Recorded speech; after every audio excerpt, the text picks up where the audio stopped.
In yesterday's video, we were talking about abundance and how certain things are blocking our abundance in our lives. And we had a good comment from somebody that was saying, but how can you be happy if you don't have money to pay for your bills? You know, we're people, we have to pay for the stuff. And we want to share with you a little bit our perspective on this because we have a spiritual channel, we are on a spiritual journey, but I feel we're also very down to earth and have a down-to-earth approach to all this spirituality. We were normal stuff. We're not anyhow special. We don't wear these flowers of life and all those trees of life on us. We just have thank you shirt now. But I wanted to say that it is not possible to be super happy when you have nothing and you don't take care of your money. You can be spiritual, but you can be very much open-hearted and so on, but you have to at least a little bit take care of your money because Let's reframe it a little bit, because there are people that live in tribes or that live up in the mountains and they can take care of their food and so on. They're independent and they can be very happy. You know, they don't need money to buy stuff and so on. But we, at least in a civilized world, who have a YouTube account and can watch these YouTube videos, we are a part of this society where we work and exchange with money. And we exchange energy. Yes, money is energy. It's the most spiritual thing. Yes. If somebody thinks that money is not spiritual, that's not it, you know. Money is one of the biggest energies in our world, and we exchange our energy for something all the time. And we want to talk about in this video how we are approaching this, right? Yeah. Two of the answers to that comment, which I told you before, were that money is an illusion and we just bought into this. But I think it's actually a good thing. You know, we really found a way to exchange energy, and there's a reason why a lot of the meditations and a lot of the manifestation and that spiritual work is about abundance, because that's what we all want. And a person living in the mountains that can have all the food they want and so on, they can grow it themselves, they have abundance. It's just a different definition, and we want to have an abundant life. It's your choice how you want to see abundance, and that's what you can go for. We also would like to say that we understand everything is illusion in this 3D world, which is actually palpable, because also time is an illusion. Because if you think about it, who made up time? Like 500 years ago, somebody was in this forest behind us, and they were watching the same sunset, and they didn't know that tomorrow is tomorrow, 12th of August or something. That they didn't know that in a year there will be something happening and so on. They just were going as it was flowing into their life, and they didn't really have this sense of time as we have now, and sense of money as we have now. So it's all constructs, of course. Yeah, but I feel it's really healthy to start to create a really good relationship with money. And heal that relationship with money as well. If you're living a lot in lack and and you have debt and you struggle with money, it is something that we can heal, that we can work on. And Raphael is a specialist on it, and maybe he can make some other video about it. Yeah, well, I've always really loved money, and it's something that I just had a great interest in. And I studied about it, and I find out different ways how to better manage your money. And since we are together for a long time, I have been recording every single receipt, everything we spend, even if it's just 10 cents for a parking ticket. I record everything, and I keep track of the money, and that's what we do in 3D. That's how we approach it. You know, we really honor it. We are aware how much we spend and for what we spend it, and we don't run around and we just throw the money out of the window and throw it in every corner. We really honor it. And Petra also has a really beautiful relationship with money. When I once saw her, how she would count money, she really takes her time and she goes banknote by banknote, and it's like she honors each of them, and she counts them very slowly. She doesn't scramble them up, she doesn't put it face down. She has order in it, and such a humility and respect of it, and that will also allow more abundance to come back into our life then. Or into your life, if you start to be having better relationship with your money, if you don't take it as a piece of paper, or if you don't say, hey, it's just an illusion and stuff like that. I know that our people who commented our videos meant it really well, and it's the truth, you know. They're not making stuff up. It is the truth. It is yes. the truth. But also, if we play this game of our dog is about to jump in a pool. She would never do that. Okay, she's not. She's just looking at the fish there. So we are just. Shall we make a video of her? Yeah, just video her. Luna. Do you want to swim? No, she doesn't want to swim. Look. No, now she's resisting. She's saying no, and if I say yes, yes, yes, she will pull and she will jump. Yeah.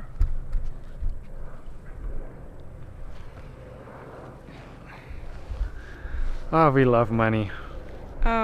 We don't have to say too much about that love. It's just a calm, respectful love towards money, which because you know it's energy. You can get anything for it. We don't try to spend on expensive clothes and all of these things, and we really think twice or maybe 10 times if we invest our money, not spend, but invest money into something. And it's also very important because a lot of people think that if they will put away the ego and the spirituality and all and become spiritual, then it's all going to figure out, and they will be super happy and grateful and feel abundant, and it will all fall into their lap. But you have to also become a person who really can handle money. You have to become a person who can worship them the correct way, who doesn't really just throws them anywhere and like out of the window, you know, it's called. This can be really, really hard for some people. My best friend, he was in debt for a very long time, and I could also help him to get out of it. But he had such a fear relationship with money.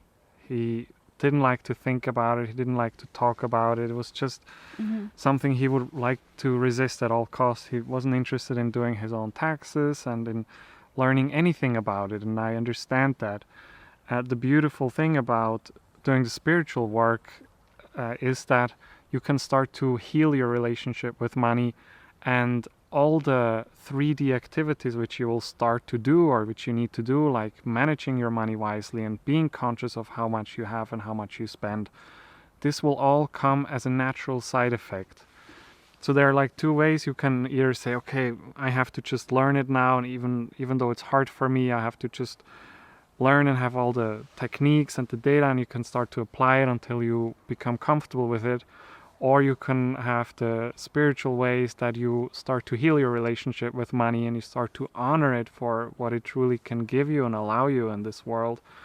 And all the side effects, you'll naturally be interested in learning how to manage it and all that. I just wanted to really talk with you about this money because I was inspired from reading the comments, so just wanted to share with you a little bit how we see it. Because I was also saying to Raphael that, hey, but we are really like, of course we are manifesting, we are creating, you know, you can generate money. But at the same time, we are also really, as I said already, counting, we are thinking about it. We are also feeling, oh, what if there's not enough, as we said already before. I mean, if we had an absolutely perfect relationship with money, or we would be having no lack at all in our life, then we would probably have a big house and can go on cool vacations, but we are having a very frugal life right now. And we can still afford to go on a great vacation in this moment right now, but we decide to just be more calm and not invest all our money into amazing vacation, but just invest into a calmer life, right? It's about what is valuable for you, what will give you the greatest value in exchange. So we keep on working on ourselves and manifesting, and when the time is right, we will either invest in some nice vacation in case you want to go for vacation, or we just decide to not do it because we count. And also, when Raphael said he is recording everything what we spend and everything what is income, it is that it's like you are aware of energy when people are sucking energy out of you and you are investing somewhere too much energy and nothing is coming back. It's the same equation. It's like with anything else, it's with the money. So, but you can already perfectly see it and feel it because it's just numbers and you can just watch it in and out. So if you will be conscious and aware of it, and you will become a little bit more like self-reflective, you can make very big differences in your money flow. I feel it's really helpful when you start to see it as a spiritual thing, when you start to see the energy, not just the banknotes or the numbers, but you start to see the energy it is. And the more you're open and loving towards it, the more you will be able to have in your life. Or the more you're able to be relaxed with it, because there is a lot of abundant people who are scared. Yeah. They are having such a huge homes that they have to protect themselves so they don't get killed, or I don't know. And it's also too much, it's too much of everything is also, and they can't handle it. They can't really have a good relationship with it, even on a small levels, and now they rise like crazy into some big amounts of money, and then they don't know what to do with themselves. They don't know. They didn't grow into it yet. That's what happened to me as well, that I started to have a lot of money and I was just so worried about losing it. So we didn't use any of that money and we lost a lost lot. it. Yeah. It was a very big lesson learned for us. Yes. And it's energy.